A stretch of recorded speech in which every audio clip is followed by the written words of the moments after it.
Bravo à elle de vouloir effectivement pouvoir aider. On a un petit kit en fait qui est assez pratique, soit on met un petit mot, soit on imprime le kit.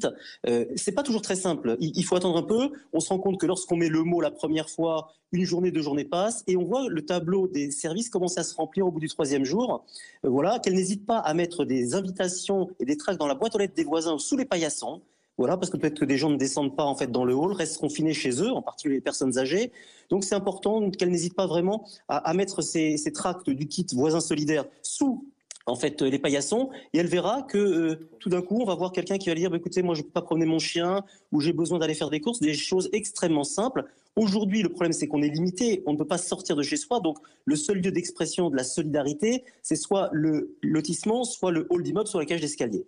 Où on trouve ces kits, un voisin solidaire dont vous nous parliez?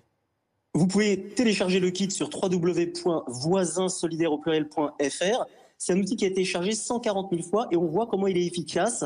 C'est vrai que comme l'institution et le ministère sont partenaires avec Jacqueline Gouraud, qui nous a aidé à lancer ce kit, ça rassure aussi les personnes âgées. C'est vrai que quand on met simplement un petit mot, un petit post-it, j'ai envie de vous aider, moi, les personnes âgées sont assez méfiantes, donc en général, elles n'osent pas trop. C'est vrai que quand on rentre dans un cadre plus institutionnel, ça rassure, et vous verrez, le tableau va se remplir, et votre téléspectatrice pourra effectivement se rendre utile.